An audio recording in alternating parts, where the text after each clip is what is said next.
the sea of EU flags, as always, in the last night of the Proms. You would have thought that audience members at the Proms had been displaying the heads of the monarchy on sticks instead of EU flags, from all the outrage we've seen from GB News and Talk TV presenters. Coverage. It's been revealed on Twitter that none other than Steve Bray, the man with the megaphone who would interrupt every single interview on College Green during those tumultuous post-Brexit years, was handing out flags to people who wanted to wave them in the audience, infuriating the likes of me and my colleagues who just think, well, get over it. It is a settled matter. We've left the EU and no amount of waving that wretched flag is going to get us back in.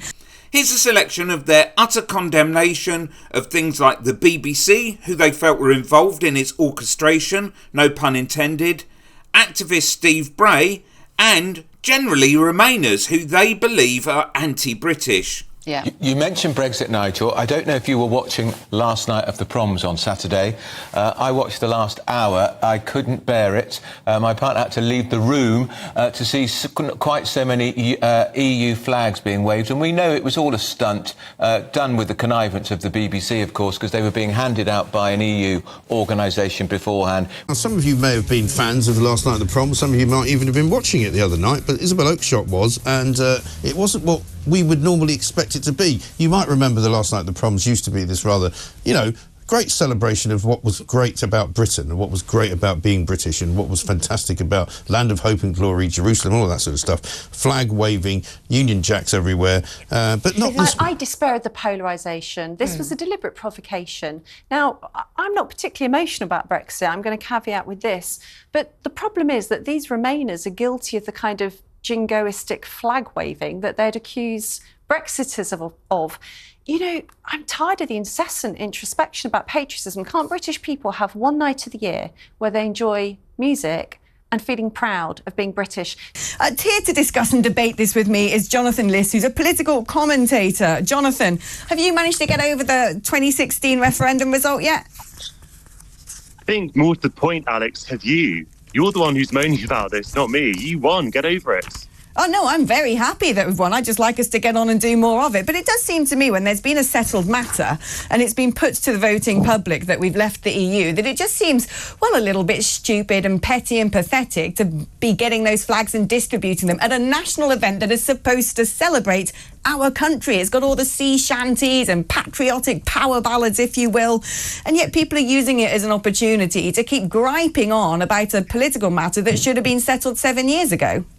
What on earth are you talking about? This was a highly orchestrated operation which involved a organisation that essentially raises money for the purpose of distributing EU flags, all part of the campaign to get us to go back into the EU. And they were outside the Royal Albert Hall as thousands of people arrived for the concert on Saturday night, and they were distributing free EU flags. No, not at all. In fact, it was blooming rude, I thought, the whole thing. Rude, insulting, inappropriate. But I'm afraid we do have this small group of people in this country who hate the country, hate its flag, hate its history, hate its shared commonality and identity. And there they were in the hall. People were waving. This is such a silly story. People were waving things because they wanted to wave them. They were allowed to wave them, and they did. The whole idea about Brexit, and people like you were talking about for many years, about the will of the people, about people doing what they want to do.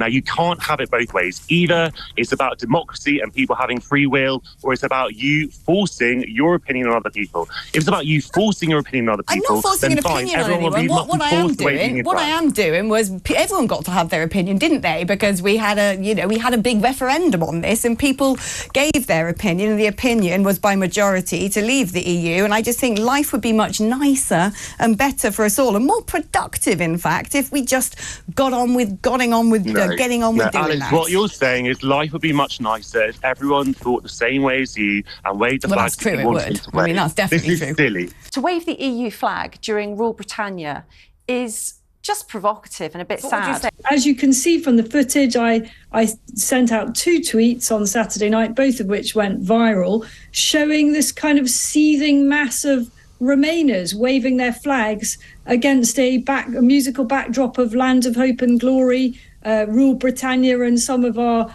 most iconic patriotic pieces of music, including Jerusalem. I think the best thing we can do, Andrew, that was difficult on Saturday, I agree. I was rather like you, I had to leave the room. But the best thing we can do, frankly, is to ignore. Well, maybe they've done us all a favour, though, Isabel, because what they've done is they've shown themselves to be incredibly kind of London-centric, because most of the country does not celebrate being in the European Union, even when we were in the European Union. And these are the people who are... It's almost like the sort of Twitter come to life, isn't it? Where these people who spend their entire day telling you, you know, that Brexit was a terrible idea and none of it's working, and, you know, can you tell me anything that's a benefit since we left the European Union? It's all gone to pot. Speaking of Twitter, I sent out 2 tweets on Saturday night, both of which went viral. Here's a video of GB News and Talk TV presenters losing it over children identifying as cats.